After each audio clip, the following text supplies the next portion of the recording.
Okay. So, safe to say you voted in 2002, did you? No. Oh, so you were 12 when he chomoked. Yes.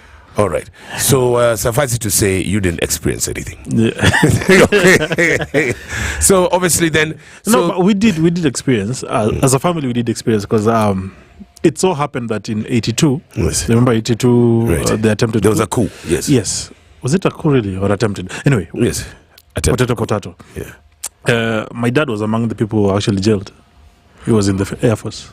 Oh, really? Yes. So the family was, because we were talking about that, and so suffice it to say, you guys went through a hard time. Yes, we did. Now, obviously, from 63 to 78, and 78 it will be the night of August 22nd, 1978. I had to say, Jomo Kenyatta, transitions. Mm-hmm. And then, Nyayo takes over. Yes. And between 78 and 82, I remember, Ratafuata Nyayo's so-and-so, obviously the first president, and man, he was building gabions. Apparently, he used to, the Charles Jojos, the late and Gigi Karaoke's, those were his two roll dogs, there's niggas. I mean, he changed as a human being and as a personality and as a politician, okay? Yes. On that fateful Sunday. That would be, 1st of August, 1982. All right? And, you say, now your Zach was, so, was he charged? Yeah, he was in the Air Force. He was charged. He was... okay, now, but he wasn't charged with treason, was he? No, not with treason. So some would say he was lucky. Very. Right? Yeah. But, obviously, the last people who were hanged in Kenya were those same people, the ringleaders of that coup. Yes. Yeah. Ochuka et al. Right. And that was in 1987. Yeah. But like you say, yeah. After the coup, Kenya changed. Because then we had internal security was internal security. Yes. The late Hezekiah Wodogango Oyugi. The Opios of this world, apparently he was the general when it came to torturing people. Oh. Yes. You just see Opio guys used to fart on themselves. Okay? And then you did not want to be, in fact, first of all, now there's Nyati House. Do you know where Nyati House is on Loiter Street? That's on Loiter Street, huh? Yes. Okay, now that was, first of all, at night, no one ever went near there. It's like there's a curfew just around the Nyati House, okay?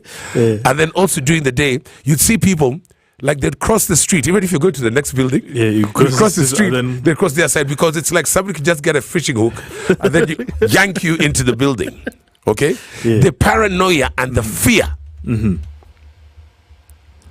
in those days was absolutely fantastic. You would sit in clubs or pubs, okay? And you're literally looking over your shoulder because you do not know who's next, all right? And that information can make you disappear for a hot minute. Yeah. Okay? You could not talk smack about anyone in government. There are those legends that teachers will be in class having a discussion, and there we go. The next day one of them is missing. Maze, and it was we used to call it long pujot. The 4x4s. Okay. Or when those things came into town, we gone. Somebody's being disappeared. Okay? And then we would talk about this. So come Tuesday. Yeah. This happened on Tuesday, right? Yes. So come Tuesday, and then what His Excellency said on Tuesday night, remember, criminal, treason, KDF. That's what I said. It's those three. Yeah. And then he looked, he was pissed. Yeah. Then clearly he had a cook and a smile during the course of the night because yesterday, he had calmed down. All right. Yeah. But we said, my God, this is a guy. Remember, he was a student of Moi. He was also there in collaboration with also the Kibakis of this world. He was an ODM guy to the summit with Jacob. Yes. He was a deputy president to the fourth. Basically, he has seen a lot. He has learnt a lot. Yeah. He has experienced a lot. I mean, he was a guy of YK92 for crying out loud. Do you know what I'm saying? So the question is this.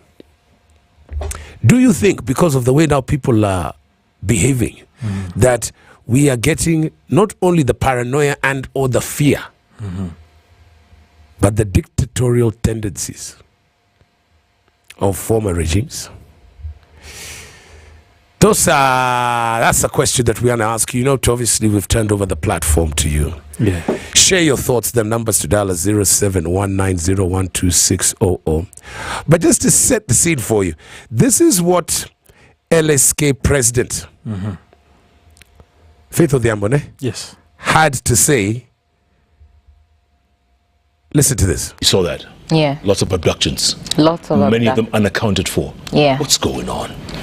Well, this is shocking for me because I feel like we're going back to the Moi era. The last we had of abductions and torture chambers, the Nyayo torture chambers. And so a country that is singing about our democracy in the region, people are praising Kenya.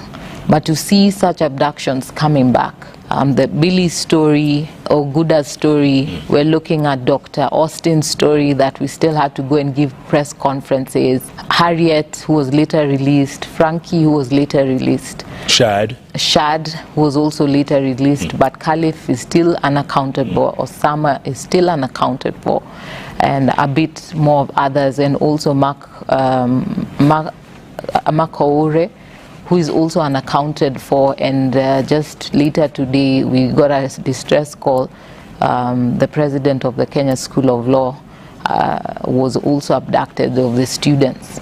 And so I'm asking myself these hard questions, that for our country to come back together and reconcile, how are we going to reconcile when we still have abductions ongoing even after the demonstrations took place? I think it's high time that we rethink, and we're asking the Inspector General, ensure that any persons that may be held must be released effective immediately. If you're telling us that you're not in control of the National Police Service, resign. We don't have business of keeping you sitting in that office to serve Kenyans if you're incapable of carrying out your mandate. All right, so that's LSK President there, Faith Odhiambo, speaking to Jeff Koinange. And obviously you can see the concerns, and you can see where that kind of makes sense. Yeah. So what are your thoughts, brother? Do you see, is it, when you see all of these disappearances, are we going back to those dark days, or is it just simply look, I need to make a statement here and now, okay? You've rocked my boat.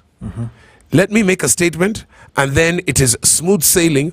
Or is it going to be like 1982, that Sunday, August day, so that after that, the mindset of the head nigger in charge changes? Thing is, you remember Kivuti once said that if you rattle a snake, then prepare to be bitten. Michuki, sorry. Yes. Now, this is the thing, I don't understand why you would, if you're going to bite, so say you're the snake you're biting, right? Why don't you do it in open so that everybody knows I am biting? Right. Why are you doing it in the wee hours of the morning or at night or without with plainclothes officers? And I think it does that to instill fear. And it's a psychological thing. So then that never sleep. Don't get too comfortable. Yeah, because you don't know when it's coming. Yes. Then that is exactly what Faith is actually saying. Because you're going back to those days. Yes. Because ideally, if you are following the rule of law and you are in and you're sure of what you're doing, do it broad daylight. Right. Sheka mtu weka pingu wambia abasoe ingia hapa and actually read them the rights so that they know we have arrested you and you're arresting you 1, 2, 3. Now the other thing is, remember, the whole of last week, we have been saying a poster every single day. Where is X? Where is Y? Where is Z? And I'm like, Kwani, they're not stopping every single day. Everybody's complaining, and you're continuing to do that. That just shows you the impunity that they're actually operating under. They're like, you know what? You guys complain, as we'll do, and then we'll meet somewhere in the middle. Psychological warfare. You've heard what Lorc has said. That psychological warfare that was last experienced during the Nyayo era. Is it then indeed the case that it is rewind selector, back to the good old days? What do you think? You've heard Faith, you've heard Lorc. What are your thoughts?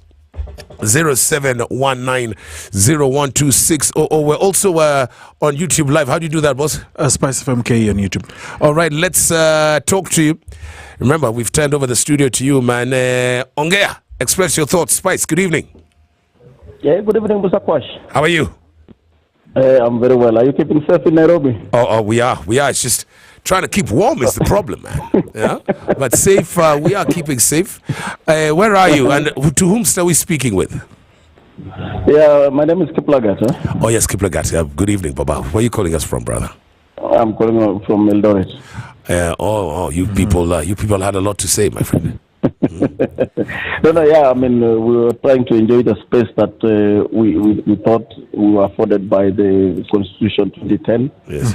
And we did express ourselves quite a bit. You might have seen in Nairobi that we were on the road trying to express ourselves in so many ways. But I was following the conversation you were talking about. Are we returning to the old man's era? Yes. And the good friend in the studio also mentioned that in the 82, you could understand that Moi was responding to a near coup. His government was going, and they actually did it. It is not. Thank you. They were running the country for like 2 hours, 3 hours. Exactly. They were in KBC. The old man was already announcing that there is a new government in town. And even the former strongman, may his soul rest in peace, Bonamoy was running helter-skelter, wondering what's happening. Yes. And of course, it was the era of coups in Africa. And Indeed. But that one could have been understood because he was responding to something that was live. It was real.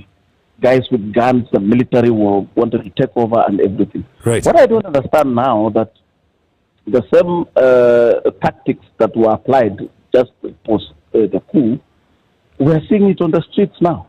We have never seen the military being deployed in Nairobi. There you go. You deploy military. You know, military to kids, 18 years old kids. You give them military armored vehicles and all manner of things. And military keep like you said, unlike police, they don't ask you questions. Them they follow orders. It is shoot first, ask questions later. In fact, you would be asked, you just salute and you say yes, sir. And you can even actually juxtapose that during the politics of that regime, right? Deployment of such of military, right, for example, yes, has been taken care of in the Constitution. That you cannot just deploy them. You need to go through a process. Yes, you need to go to the Parliament. You sit down. You ask Parliament that I want to deploy these guys because we are in this imminent danger. Yes. We need the military level of assistance because this is what we are going through. Yes. But you see, you deploy them, then call the Parliament later, like a few hours later. Yes. Gazette it before the fact, and then now all these things are happening. Is that there is the politicians and the leaders are running amok. They're trying to. They're scared, or are they scaring us? But so to speak. Let me ask it. Let me ask it this way, brother, because Eldoret was. Well, Nairobi clearly was the hotbed, but the numbers there were, wow. You are numerous, yeah. No, we were many. You were many. Now, where does the resentment from the populace come from? Actually, there are a number of factors. You remember that when this issue of finance bill, for example, was being entertained.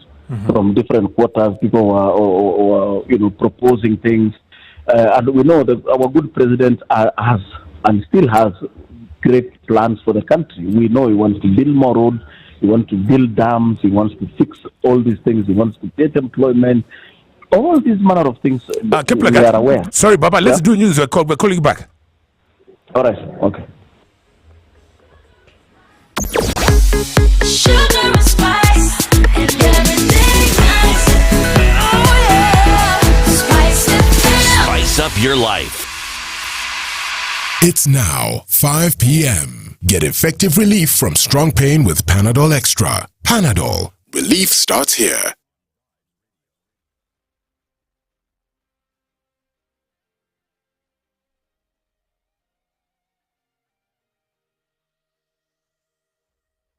Good evening. This is the Newswire. I'm Edwin Lisamira. Police have fired rubber bullets and tear gas at demonstrators here in Nairobi as protesters returned to the streets even after President William Ruto scrapped the contentious finance bill.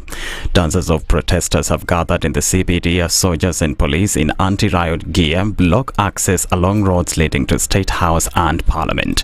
Officers have fired rubber bullets and tear gas at the protesters and arrested at least 7 people. Scuffles have been witnessed as some demonstrators threw stones at police. Northern Kenya leaders have called on Deputy President Rigathi Gachagua to resign, saying he's demeaned the presidency and undermined the National Intelligence Service.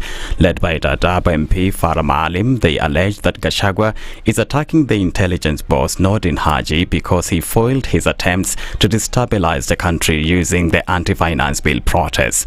Maalim described Gachagua's attacks on Haji as an open sabotage of President Ruto, maintaining that they'll pursue impeachment proceedings against him should he fail to step down. The lawmakers also criticized Gachagua for discussing intelligence matters in press briefings, saying he should have instead taken his concerns before the National Security Committee. Central Turkana MP Joseph Namuar has apologized to Kenyans for voting in favor of the now withdrawn Finance Bill 2024.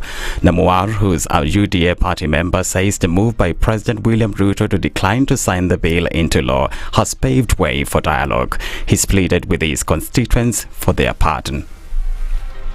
Kila Mkenya ameweza kujua ya kwamba rais ni mtu wa kuweza kusikiza maono yao. Na kama kuna njia ambayo tulikosea, sisi ambao tulipiga yes, tunaomba msamaha. Hivyo ndio ningependa kusema. Na pia rais, jinsi ambavyo umesema ya kwamba wacha turudi tena kwa maneno ya mazungumzo, pia sisi tukiwa foot soldiers wako, tunaomba msamaha kwa niaba yako pia. The Association of Consulting Engineers of Kenya has welcomed President William Ruto's decision to withdraw the Finance Bill 2024. In a statement, the group also condemned security forces' conduct during the protest, saying the constitution guarantees the right to peaceful assembly. The engineers further commended the Gen Zs for having analyzed and discussed the implications of the controversial bill. They said the level of public involvement on the matter reflects the democratic ideals that all Kenyans strive to uphold. The World Medical Association has demanded unrestricted access for healthcare personnel and ambulances as tensions escalate in the country. In a statement, the association emphasized the critical need for medical professionals to provide care without hindrance, regardless of political circumstances. This comes even as the Kenya Medical Association called for unhindered access to treat the injured during the ongoing demonstrations. That's the Newswire. I'm Edwin Lisamira.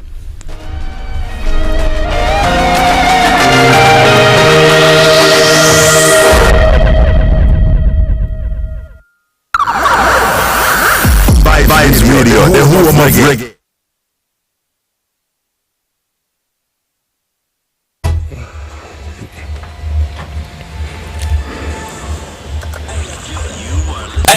You are listening to The Spice Drive, only on 94.4 Spice FM. All right, thank you very much, Lisamira.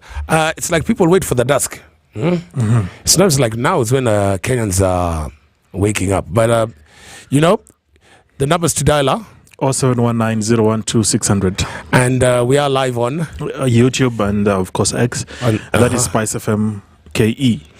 Okay, so getting back to the topic that we're discussing, remember this is when we basically give you this platform. We hand over the studio to you. Okay? And a quick one. You know, after the pronouncements of Josie, Jana, you know, deployment of the KDF onto the streets of our republic. The words treason, criminal, the demeanor, the behavior of leadership, the same leadership that was, you know, under the tutelage. We sat on the laps of the late Danny Moise. We were basically toe to toe with this son of Jaramogi. We were in government with Emilia Stanley Mwai. We were deputy to Uhuru Muigai. He's experienced it all. Remember that we said, don't be vague. Don't be vague. It's the Hague. We went to the Hague and tulitoka pande lingine. So maybe fear is not a factor. Do you understand? I get you, Baba. Maybe fear is not a factor. It's no longer a factor. I've been there, done that, got the t-shirt. Where utani show? You, what can you show me that I've not seen already? I've not experienced. But what I'm saying is, that fear factor, is it now being instilled in you, the common citizenry?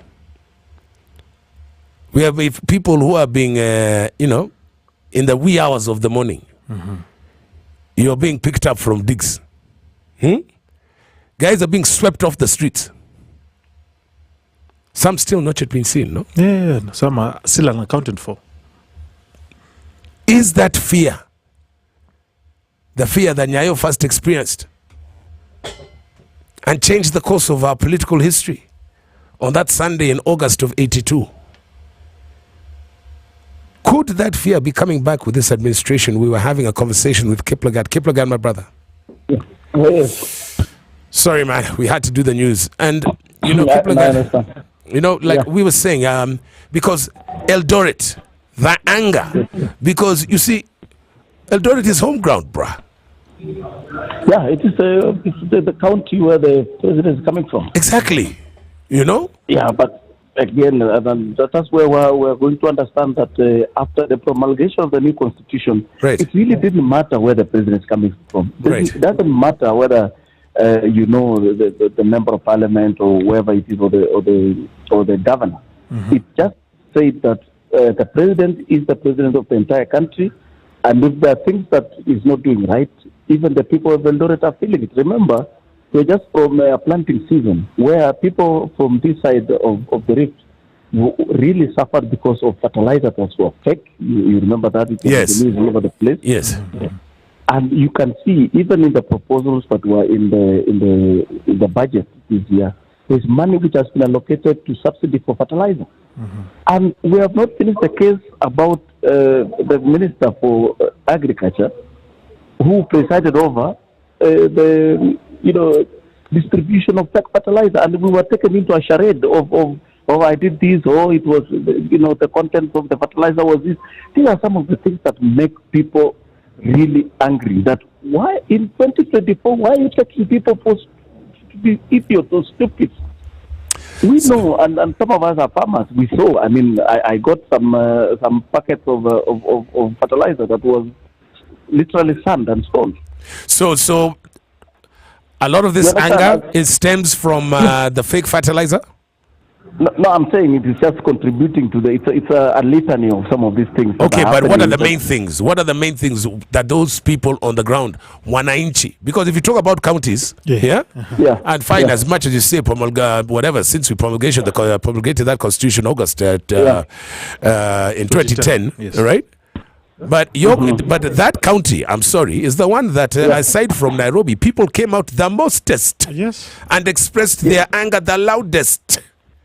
Yeah, of course. Remember, Eldoret is an extremely cosmopolitan town. I think it's one of the most cosmopolitan towns in Kenya. We have everyone here, and I think also if you want to profile Eldoret properly, is that there is a generation of people here who are living in the urban Eldoret, who are tribeless. They just follow the issues the way they are. Oh, okay. So look at some of the leaders from around here who are brandishing cash all over the place. So much I was about to ask that. Yes. The flamboyance of some of the leaders around here. Some of them are so arrogant. They even display the arrogance in public, and even telling people that I did not go to school, but I control doctors and people who have masters. And you see this anger that is building. People are wondering, where are we heading to? Why would you want to come and brandish flamboyance and wealth in front of people who might not even have eaten supper? You understand? So also that socio-economic thing is playing a major part in this as well. Exactly, in Eldoret, there are still some slum areas in Eldoret. There is Uruma, there is the big, what do you call, There's Kisumu, I believe. Jerusalem, there is Kisumu. There is so many places here, including, Okay. of course, Okay. Now, yeah. let's circle back, though, then, Kiplagat, and finally. Is there a fear factor? Do we still have people now saying, hey, tunarudi kwa enzi za Nyayo? Yeah, and this is happening in a way that you can see there's still issues of arbitrary arrest.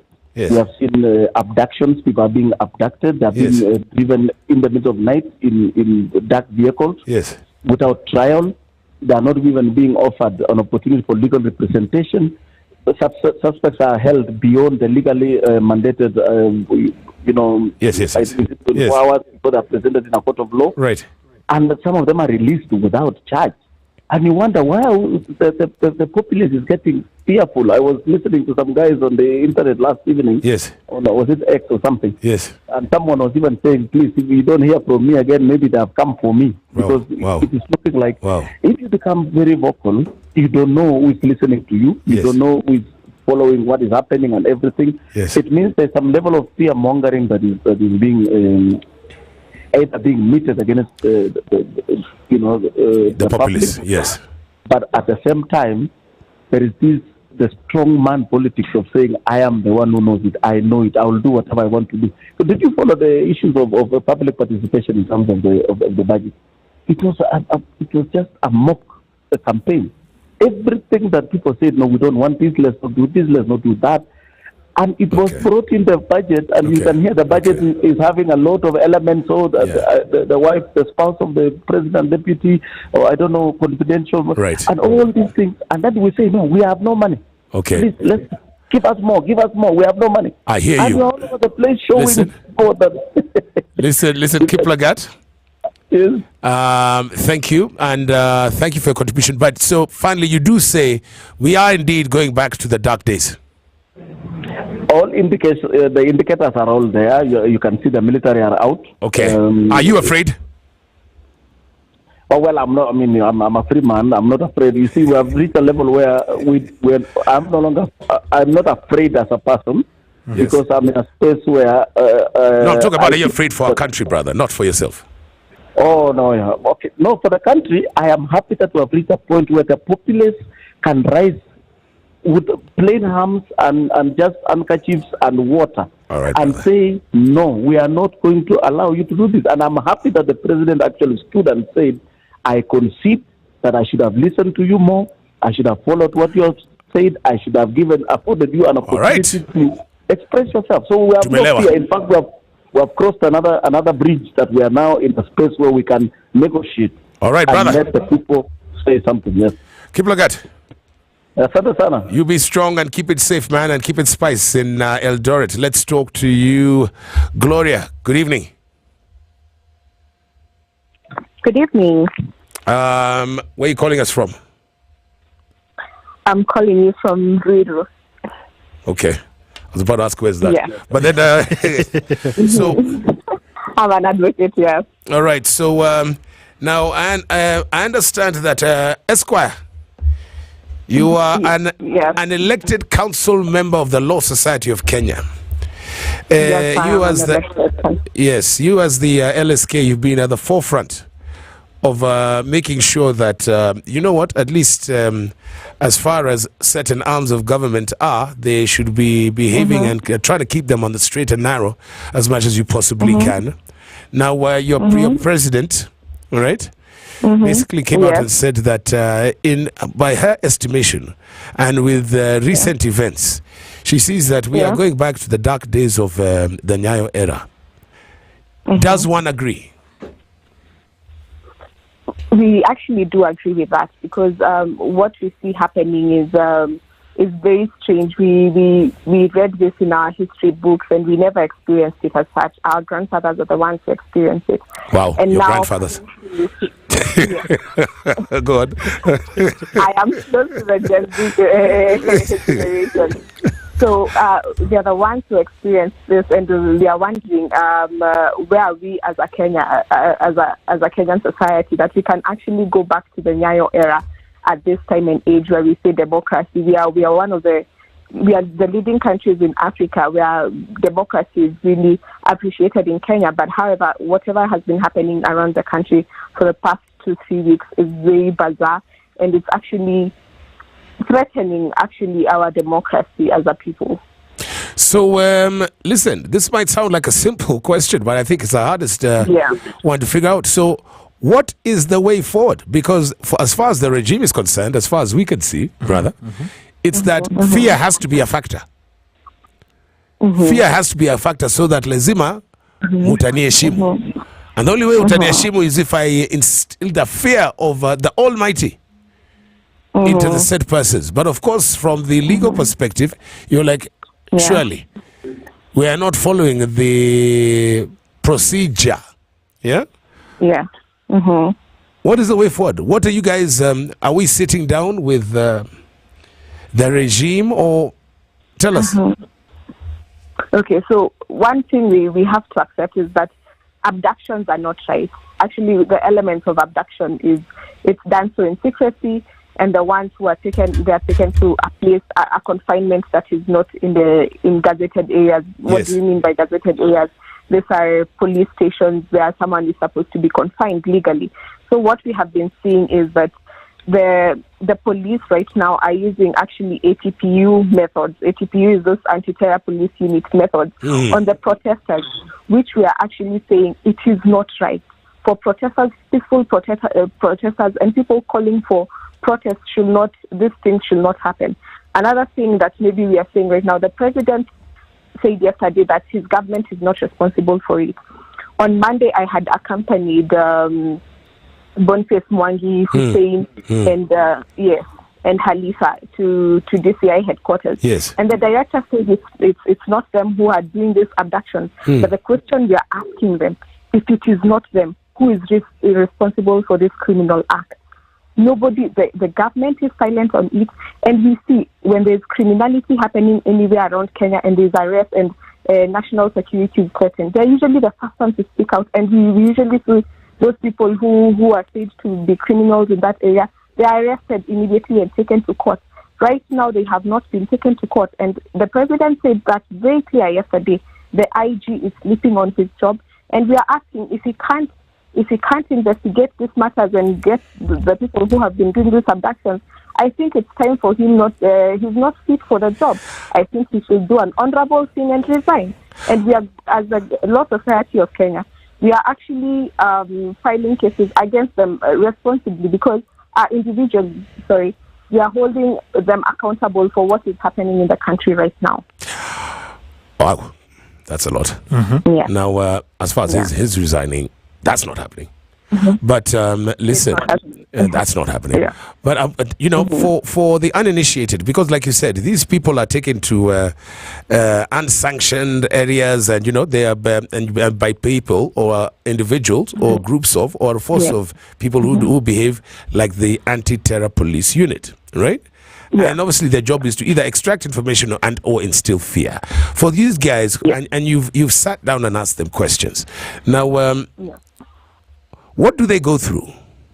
Prepare the uninitiated. What happens? They're taken somewhere and then you're blindfolded, or what? You're put in handcuffs because you've spoken to them after the fact, I believe. What happens? Yeah. One thing I can tell you, we got a report from that they are blindfolded and handcuffed also, and they don't know actually where they are going.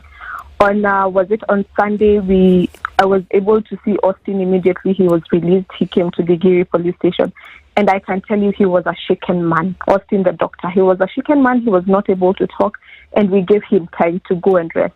But this shows that they're instilling fear in people. They're instilling fear in. Are they tortured?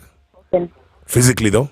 I know we are not so sure about it, yes, but it is mental torture at the end of the day. Yes. And torture is torture. So, yes, they come back very psychologically tortured, and they don't want to speak about it. And we have had many not saying where they were taken, and they're actually very shaken. So I think they are using this as a tactic to scare the people of Kenya in not speaking out. Look, from what Wakil is saying, so it works. It actually works because think about it. But if you're woken up from your sleep and then you're blindfolded and driven around and you don't know for how long and to where, you will be scared to death in your mind. Because you, first of all, you don't know who, they don't identify themselves. You don't even know where you are going.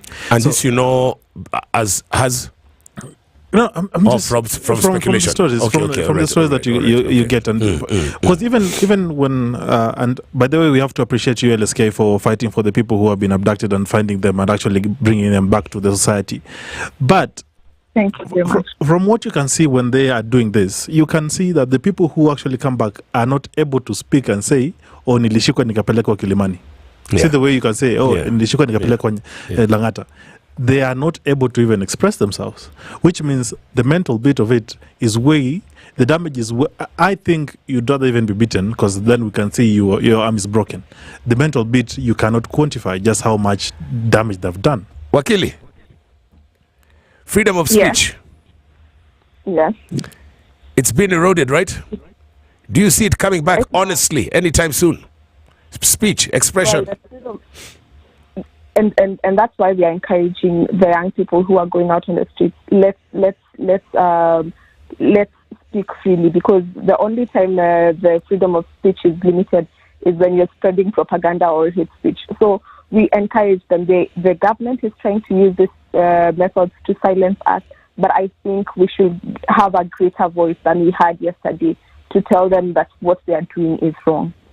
And provided it's constitutionally okay, then I think the young people should rise up every single day and speak against this. Yeah. Young people rise up.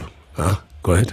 Yeah. So let me just ask now, since you are our Esquire on duty today, somebody says that and this is from YouTube Live. Somebody called Brian Match says that armed militia speaking in pickups wearing balaclavas is actually against the Constitution. That means that multiple state organs have been compromised. Do you agree with this? Is that a thing, or is it just, again, fear tactics? Can you repeat? They said armed militias in pickups wearing balaclava, picking people up, is against the Constitution of Kenya. Multiple state agencies and organs have been compromised. So my question then is, does this mean that, is it true that multiple state organs have been compromised, or is it just part of, the fear mechanism? I think it's part of the fear mechanism. And one thing we need also to learn is that we also have plainclothes police officers who can arrest you. However, when you are arrested, you're supposed to be given your rights under the Article 49 of the Constitution, where they tell you, we are these people, we are arresting you for this reason, and we are taking you to the police station. So I think, but when we talk about militia, now that's different. Are we talking about the military? Military and civilian civilians are not supposed to interact at any level unless there's conflict. We are actually in court in the next 10 minutes. We are waiting the ruling from the judge, where we have challenged the deployment of the military by the president. So that we are waiting for the ruling of the court. But for military officers to arrest civilians, I don't think it's proper. And now when they arrest you, they do not take you to police stations. They might take you to their military bases. So those are the things we need to discuss. However, if it's police officers, they're supposed to take you to the station. Whether plainclothes police officers or uniformed police officers, they are supposed to identify themselves. Okay. Wakili Esquire, thank you so very much for taking time out. And we hope this generation, will not, it made me feel very old, not feel what your grandfather's generation went through. Okay. But asante sana.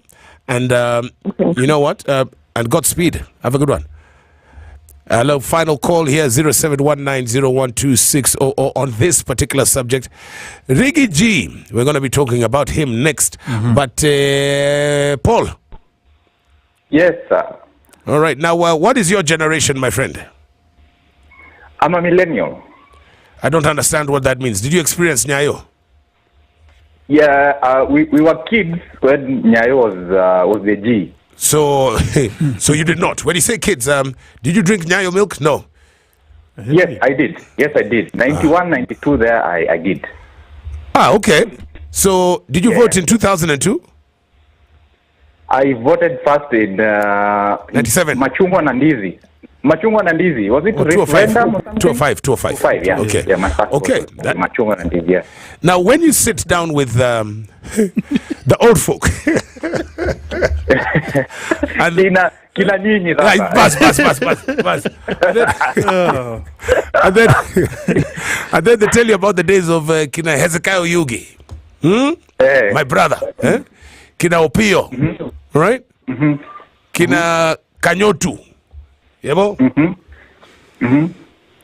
you can see that there was all fear and, I dare say, respect. Yeah. The eras of the total man. There we go.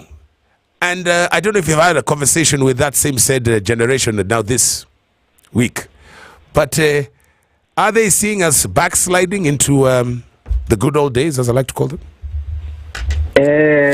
Kwach, I understand, yes. Having been a student of the old guys, yes. Somebody who would want to borrow one or two tips how to deal with people who want to, show up, the nail that sticks up, Yes. But, the times have changed. First thing first. Right. Times have changed. Right. In 1991 or 92, there were no phones that could at least pick up a video for even 2 minutes. Yes. Not in Kenya. I mean, not in Kenya. But right now, we have everybody with a phone that can take a picture, take a video. Yes. So if any police officer attempts to even beat up somebody, in the first 2 seconds, at least 5 people will have recorded the scene. Mm-hmm. Okay. You get that one, right? Okay. Yeah. So what used to happen in 1992 might not necessarily work at this time. Okay. So what you're saying, Paul, is because of modern technology, there's certain things that they cannot do now. They cannot do now, kabisa. They cannot do. And then once somebody picks a video, posts this on X, it's seen by CNN in the US. Yes. Yes. And picked up by the ICC in The Hague. Yes. Within 1 hour, the whole world knows what is going on in Moy Avenue. Okay, but you see, now talk about mass and broad daylight, right? But you see, even the Nyayo houses, the Nyati houses, that was individuals in the dark of the night, in the dead of the night. So that one, you will not have your mobile phone, my friend. When they come and scoop you up from your bed, I assure you, you will not be recording it, And even if you've got CCTV, they'll make sure that they have gone with that same said CCTV. You know what I mean? Because they're savvy as well. Right? So I'm talking about, what about that fear on an individual level? Forget en masse now. Tell me about an individual level. Still, I have a strong feeling that you cannot operate in a vacuum without anybody noticing. Without anybody, not even your neighbor, noticing, because we're living in gated, not really gated, but we're living in flats where one thing happens in the next door, your neighbor will definitely shika it one time. And you cannot, Kitambo, everybody was kind of, I mind my business, but right now things are not that. I mind my business. You see the way Paul is speaking. Just hold on, Paul. You see the way Paul is speaking is that now it's like it's an urban concrete jungle, densely populated. But before during the Nyayo era, everyone was living in a small hut, and then the other person is 7 kilometers away. So when these people come to pick you up at night, no one would know unless it's a smoke signal. Yeah. No, Paul. Even Paul? And Kwach, Paul, no. Well, just hold on, because I need to get this across to you. Because you see, even when we were speaking to Akili just now, the point is, whether you like there was that person's son, the AG's son. Yeah. I mean, Yeah. they picked his ass up outside a club, man. Yes. You know what I mean? In photo, so actually, even the members of yes, in fact, sometimes they want you to see, so that you know what we can get you anytime. You know what I mean? My point is, if you heard what Wakili said, is that these people after they've been released, Lorc was talking about it just now. The point is that you are traumatized. Yeah. So what I'm asking you is, does it work? Okay. If that is the idea, let me use you as an example to others, so that others will be scared. Well, psychologically it might work. Psychologically it might work. But I don't think even that is the best route that the number 5 wants to use as to push an agenda to this our generation of people who are now. Hold on, you don't think that that's a route he wants to use, but he's showing those tendencies. I don't think if that is the right thing he should do. He should use. I don't think that is the right. That's the right direction he should take. Okay. To sort this issue. Clearly, we totally agree. But that is, you do agree though that is a direction that he is taking.